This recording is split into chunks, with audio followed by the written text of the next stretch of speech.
Thank you very much. Can you see my screen? Yes, Professor, but is it able to full screen? Yeah. Thank you. Yes, it seems okay. Okay, thank you very much for the invitation. I'm really sorry that things got messed up this morning with my talk. I really had the dates and times messed up. So thanks also for the nice introduction, and I will talk about PortHamiltonian Systems, a universal model class for numerical simulation and control and their algebraic and geometric properties. So let me start with some general remarks. So when you look at modern key technologies, they require modeling, simulation, optimization, and control of complex dynamical systems.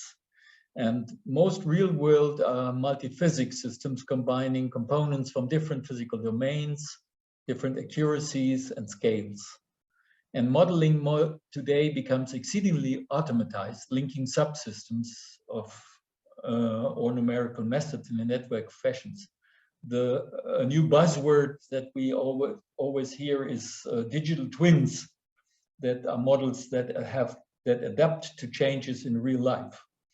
And modeling analysis, numerics, control, optimization, and data science techniques should go hand in hand. And most real-world industrial models also need model reduction to be able to run them for data assimilation, optimization, or control.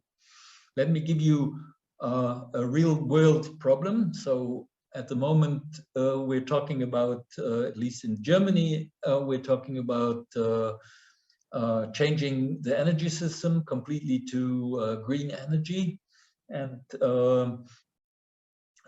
wind and solar power, use them to generate the energy. But then we're also talking about changing the transport sector, so changing the car from gasoline to electric. But also, since we are living in a cold country, we have to heat. And so these three energy sectors have to be coupled. And there are many challenges in this respect. So first of all, we have to guarantee the security of energy supply. The energy conversion must be efficient. Different energy sectors have to be coupled, and different components of the energy network have very different modeling accuracy. And they live on different time scale. Some come with increased randomness and decentralization, and we need dynamical approaches.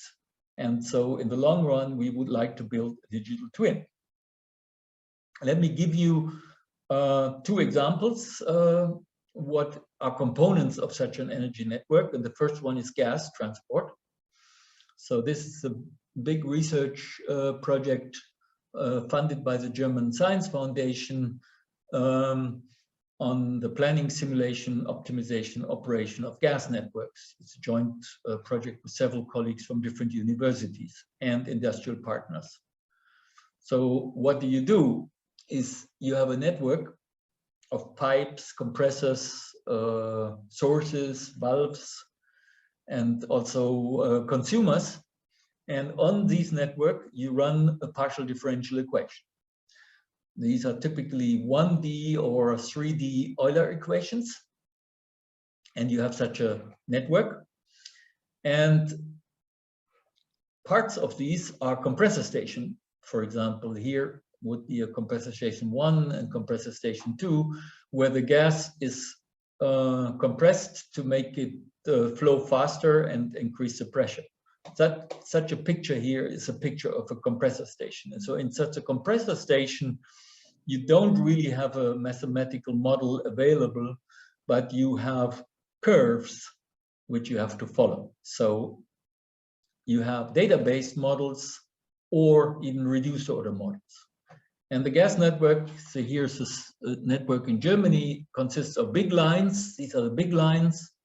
Each big line, each node here consists again of nodes, and this is again of nodes. And altogether, you end up in every household. And the mathematical model for the flow to describe them on each of these model components is we use the one-dimensional Euler equations. These are partial differential equations for the density, the internal energy, the temperature, the velocity, the pressure, and the height of the pipe. And you have mass conservation, momentum balance, and energy balance. So you have these three types of partial differential equations, and you have some constants in here, like the heat transfer coefficient, the friction coefficient, the diameter of the pipe, the wall temperature, the gravitational force, or the gas, real gas constant. So now you have a complicated network like this here, and on each pipe in this network, you have to solve this partial differential equation. And so this makes it a real challenge. So in order to be able to do this, we have built a model hierarchy, which is essentially on top are these Euler equations with temperature. And then we simplify the equations. For example, we set the temperature to be constant. These are the isothermal Euler equations. Or we look at a semilinear model by setting ddt rho v squared, which is small, we're setting this to 0, and so on. So you have really not only one model, but you have a whole sequence of models. And each of the models is discretized. It's a discretized PDE, and some of them are surrogate models. So that was my first example. My second example is a very similar project, that is district heating. So the idea is to use the extra energy from waste incineration or extra gas or extra electricity that you have to heat up water that you send to the households to heat. And so you have a coupling between heat, electric, waste, and gas for the energy production. And then you have such a network. These are the households. You have a network where hot water is pumped into the network. It flows through the network, and the cold water flows back, and then is heated up again and in a circle. Typical temperatures are between 85 Celsius forward flow and 60 Celsius for the backward flow. So the equations look very similar, but this time they are incompressible because water is incompressible. So we have, again, mass conservation, momentum balance, and energy balance, together with incompressibility condition for water. And here some terms have been ignored. I have some references here, and I'm happy to send the file so that you can download it and look at the references. Other domains are, as I mentioned, power networks. We're also working with the company Siemens on electricity generation, turbine repair, additive manufacturing. We also look at reactive flow control. We also look at brane models, poroelastic models, or multibody dynamics. And if you're interested in reading more, there's a survey paper by myself and Benjamin Unger, which is on arXiv. So if this is our goal, then it would be great to have a model class in which we can do all this at the same time, a uniform modeling class. So we want representation that work across scales and physical domains. It should be open for, should be ready for real physics, for open and closed systems. It should have nice algebraic, geometric, and analytical properties.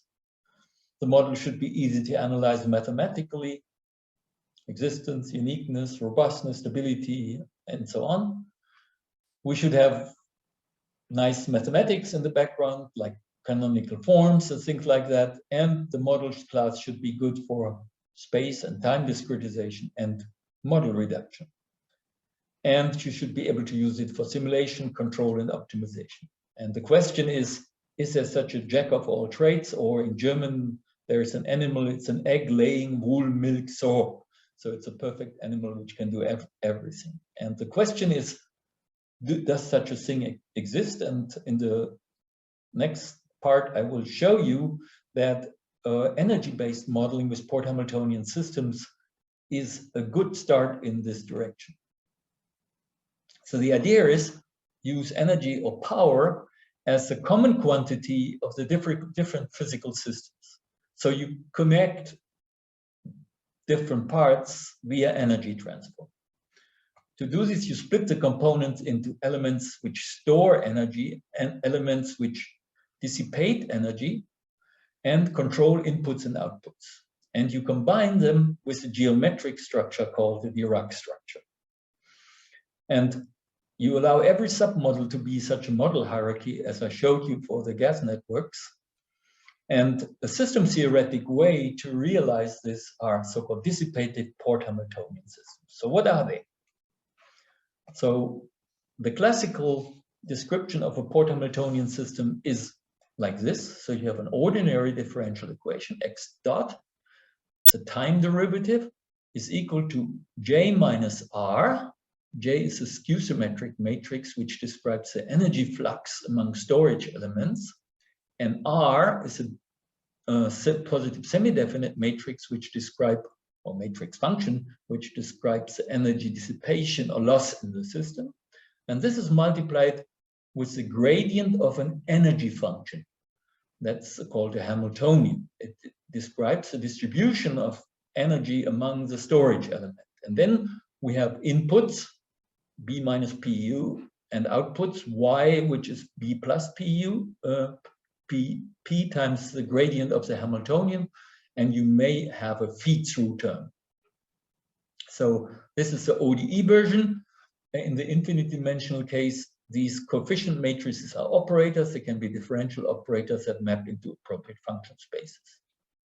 Why is this a good approach? So the first thing is that Port-Hamiltonian systems generalize Hamiltonian systems and also gradient flow systems. So that's a huge class. And the conservation of energy is now replaced by so-called dissipation energy. So the energy function h at time t1 minus the energy function at time t0 is bounded by the integral over y transpose u.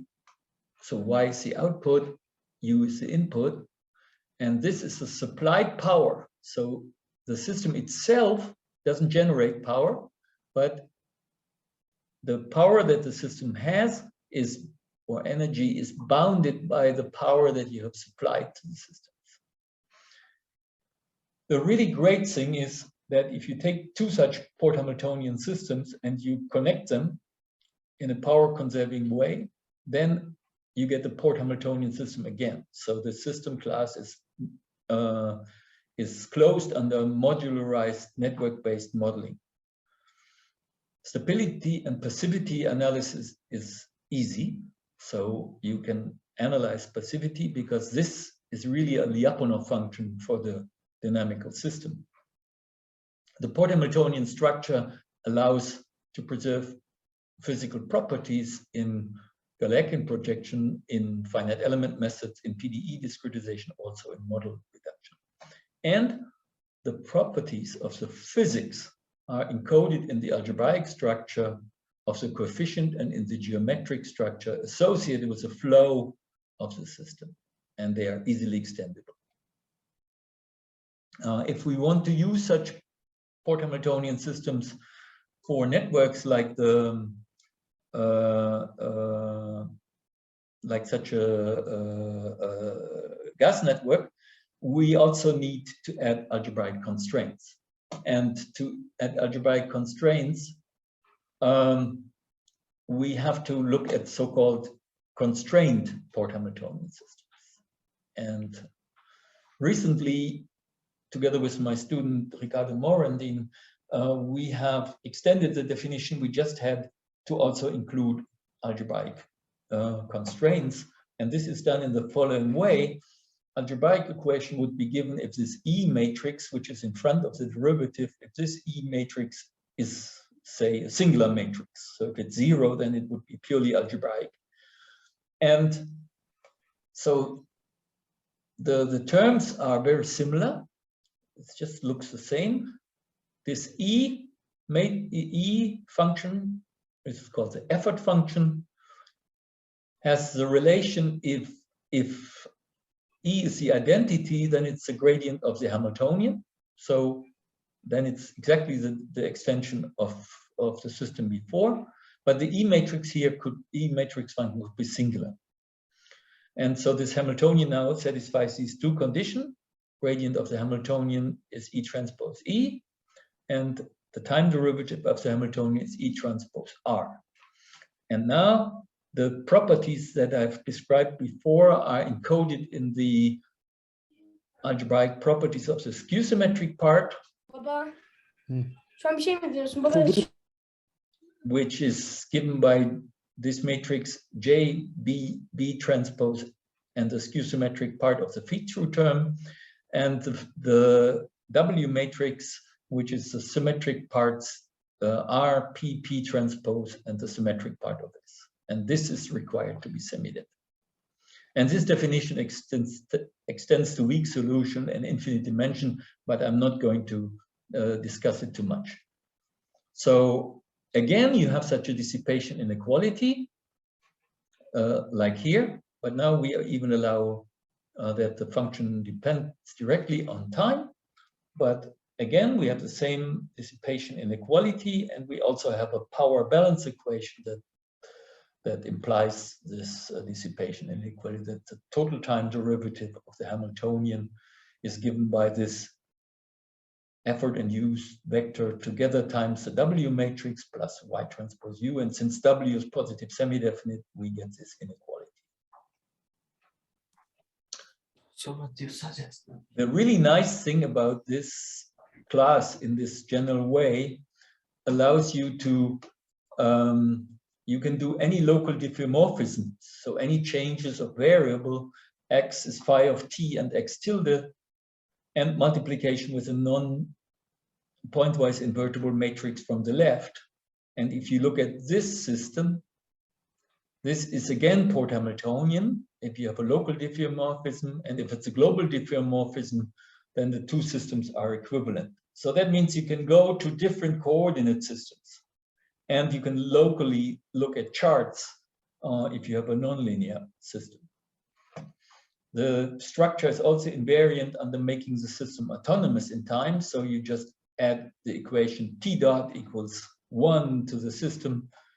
And the resulting system again is a Port-Hamiltonian structure. You can do structure preserving interconnections. So you take two such systems, and you build a linear combination between the inputs and the outputs of the two systems. And then the interconnected system is again a Port-Hamiltonian DAE, and the energy functions are just added together. And this brings me to the so-called Dirac structure. That's the geometric structure that is underlying the whole system. So let F curly F be a linear space and E be its dual space. Then we define a funny bilinear form on F Cartesian product with E in such a way F1 E1 is F2 E2, and that's the classical duality product between E1 and F2 and E2 times F1. And the Dirac structure is then a linear subspace of E cross E, F cross E, that is self-dual in this inner product. So the F's and the E's are called flow and effort.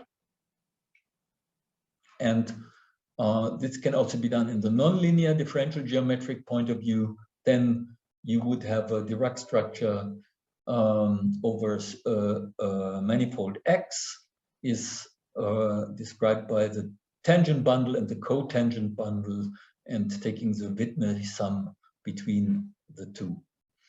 And if you have a nonlinear system, then a Dirac structure over such a vector bundle is just if the V and Vx and Vx star is a linear a linear Dirac structure. And in this way, you can always take any autonomous Port-Hamiltonian DAE and you define a flow fiber, which consists of 3 parts: a storage part S, a port part for the inputs and output, and a dissipation part D. And you partition your flows and efforts as storage, port, and dissipative, and the efforts in the same way. And then you define a Dirac structure as F plus gamma, where gamma is this matrix that we have here, the skew-symmetric part. And then you add identity and minus identity, and you link the F and the E together. And this is a Dirac structure. And then Fs is just E times X dot. Es is just that. So that sometimes it's called E or that. The Fp is the output, Ep is the input, Ed is the dissipation matrix times Fd with a minus sign. And the being in the Dirac structure is equivalent to the fact that you have a power balance equation. And there is a geometric interpretation. We have a mix of Lagrangian and Dirac structures. So we have many more results. So we can do structure preserving time discretization using Gauss-Legendre collocation method that keeps the structure. We can use the non-uniqueness in the representation using diffeomorphisms to get a robust representation. We have local and global normal forms, and we have done perturbation analysis like the distance instability or non-passivity. And in the next pages, I want to get to PDE models. So how can you generate all this to PDEs? Or the first thing you can do is you just replace the coefficients by operators. Then we have an operated DAE modeling. Or you can look at the generalization of the gradient flow concepts, or you can look at formal Dirac structures, or you can look at structured PDEs with inputs and outputs. Here are some references, and they are all given in the overview paper. So let me give you an abstract Port-Hamiltonian PDE formulation. So how do you do that? Well, you have a space Z. That is in our case that the density is greater or equal to delta almost everywhere. And the space is a space of a Sobolev space W13. And the J is a skew-adjoint operator. The R is a self-adjoint semi-elliptic operator. So R is semi-definite in that sense. The input function is mapped in here via an operator B that maps from LP to LQ. And the system theoretic output is denoted by Y of Z, and E of Z is the relative energy in the system. And in our case of the hot water flow, in order to make this Port-Hamiltonian, you need to add an equation for the entropy. An entropy equation, and if you look at this carefully, it has the structure of a Port-Hamiltonian system. The variables are the density, the momentum, and the energy. The energy function is split into H of Z, that's the Hamiltonian, or the so-called ballistic free energy, and the part that comes from the entropy, which is just TW, the wall temperature, times the entropy function. And so you have a quadratic function here, and you have the entropy function here. And then the E is just written like this. The variational derivative of E you have to take, it's given by these quantities, m squared divided by 2 rho squared, the rho derivative of the h function, and the gravitation times the height, momentum divided by rho, or the variation, the derivative with respect to the energy function. So that's the gradient of the variational derivative of the energy function. And then we get the J operator, which looks like this. It's skew symmetric into the components associated with pressure, the momentum, and the energy. And that you can associate with a bilinear form. So you can go to a weak formulation, multiplying the equations here with test functions and integrating over volumes. So we get the J matrix in such a way. And the R matrix consists of two parts corresponding to the temperature loss, and that's this one, and to the friction in the pipes. And it's symmetric, positive, semi-definite, elliptic. And you define input operators and output operators. And so in this way, you get a Port-Hamiltonian formulation, and you have a little bit more that links it to the gradient system. So these operators J and R satisfy non-interacting conditions. So J times the derivative of S with respect to entropy function with respect to Z is 0, and R lambda times the derivative of the energy function with respect to that is equal to 0. And then you can do the same in the hierarchy as we've done before and leave out terms and simplify, and you get a similar structure. So what else can we do with this? I mentioned already that we can do discretization, and we need discretization which preserves the structure. So you should use preservation of the Dirac structure and the constraints. And so there should be something like a discrete time PortHamiltonian system. And you just write down the Dirac structure and discretize this with collocation methods. So you just do a classical collocation method and write it down in a clever way, and then you have the same thing as we have for the continuous time system. We get that the time derivative of h of ti satisfies this condition. It's like the gradient of the Hamiltonian times the x dot, and that is given by the storage inner product of ES, Fs in the flow, and that is the resistive part plus the input and the output. So we get exactly the same condition for the continuous system, and then we discretize it by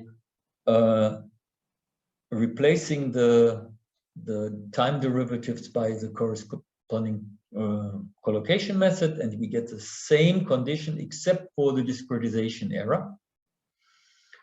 And this is even exact if the Hamiltonian is quadratic.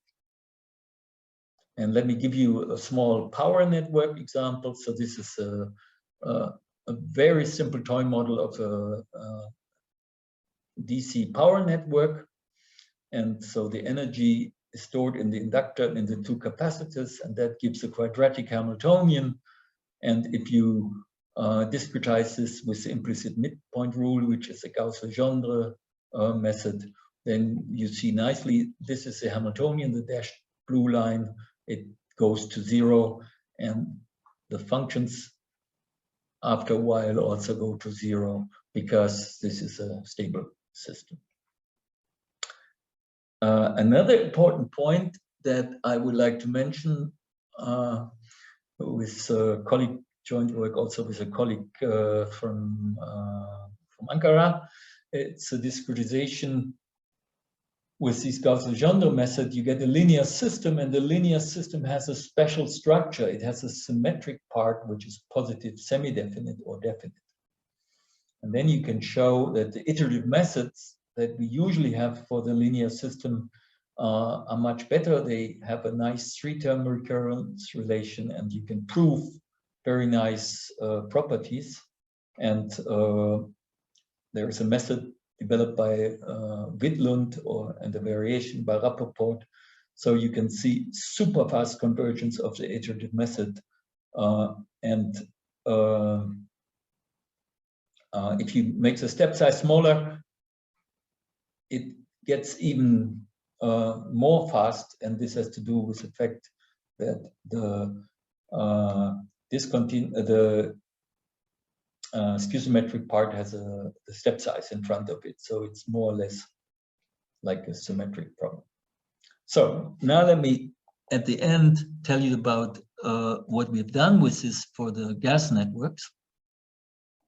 So we have used this to optimize the gas transport. So to find the compromise between error tolerance, computational speed, and to use them in optimization and to build a digital twin. So we took a 4-level hierarchy. I showed you this, this level here. This is the isothermal Euler equations with the real gas equations plus Kirchhoff's laws at the nodes. Then the first simplification is that we set this term here to 0 because it's in a flat area. Second model is we also take this term on ddx rho b squared, this term here, to be 0. And the third model is the second model and the stationary state. So we set ddt equal to 0. And this is a model class, and then we build an adaptive discretization method. So the first goal was minimization of simulation time. So we defined error estimates for the space discretization, time discretization, and choosing the model. We found a cost function, and then we optimized the cost function. And we could show that for this model that I showed you, the computation time could be reduced by 80%. And we could also optimize the compressor cost. So D is a discretization error, M is a modeling error, and eta is a total error. So we switched between different discretization levels and different modeling levels and optimized here the compressor cost. This is a real-world model with 40 edges, and this is with 135 edges. And finally, this is from the district heating application. So we set an upper bound for the solid curve here. That is the upper bound for the amount of waste that we burned, and then we optimized the pressure, the power consumption at the households. So we really optimized the energy. So using the same method, and we could solve problems that with classical optimization methods we could not solve. So let me come to a conclusion. We have this wish list. And the Port-Hamiltonian DAE or Port-Hamiltonian PDE systems are ideal. Almost all wishes are fulfilled. But there are many things to do. Real-time control and optimization, other physical domains to incorporate stochastics in the models, stability analysis, appropriate functional analysis, error estimates, preconditioning for the solvers, database models, uncertainty for quantification. And at the moment, we are building software for digital twins to deal with these systems. So with this, I would like to close my talk and thank my sponsors for their support. And I hope I have given you a glimpse of a new paradigm of modeling that is really ideal for real-world problems. Thanks a lot. Really. Thank you very much for your exceptionally good, original and charming, and also eye-opening presentation of your professor. Is there any comment or remark regarding the presentation of the Professor Mehrmann?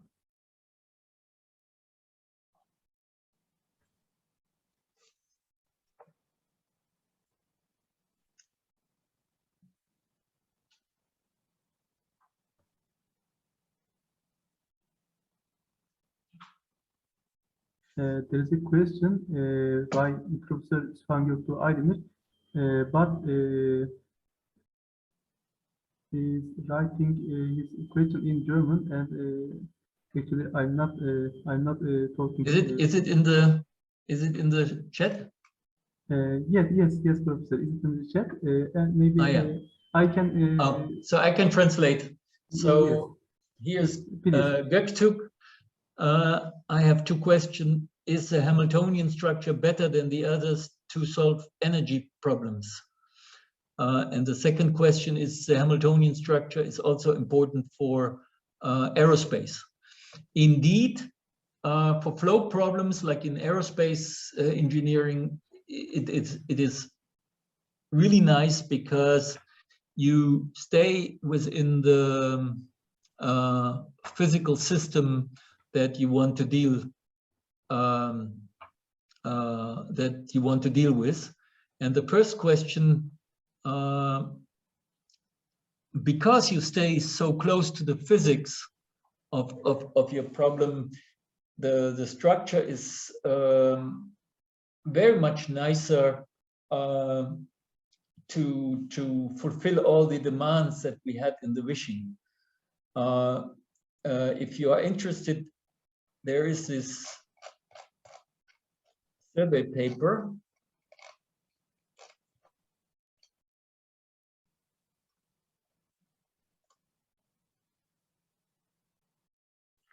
here, which is on archive and will appear in Acta Numerica. And this survey paper is about 120 pages, gives you a very nice overview why and where this is all used, but it's really something which needs to write another book. And there is a very nice first book on this topic here, this book by Wanderschaft and Jelzimmer, which you can download from the internet, and the same thing, the E-setting by Jakob and Zwart. And there's a software package by Peter Breedveld from Twente University. And so there's quite a lot of stuff that has been done already. And from this, you can get a really good, good overview. But in the meantime, a lot of further stuff has been done. Also, another question here, dear Professor. Professor Gökhan Göksu asked that, did you face any problems by calculating the gradient in evolution of Hamiltonian? No, the good thing is this gradient that you have here or in our more, so you model directly with the gradient. So the good thing is the modeling directly, the gradient of the Hamiltonian is really given by this matrix, this matrix function times a vector. So you don't have to compute the gradient. It is already in the modeling directly encoded. So that means you have done it before you even look at the systems. And then in the discretization, in the discretization, what you do is, I didn't talk about this, but so what you do is you do Galerkin projections. So maybe easier to explain here. So you put your X, your state, you put it into a finite dimensional subspace generated from finite elements or some other way, and you project and you multiply with the transpose of that from the left, and then the resulting system is again the Port-Hamiltonian system. So finite element discretization or Galerkin projection in general will preserve the structure. So you can use whatever technique you use anyway in standard discretization technique.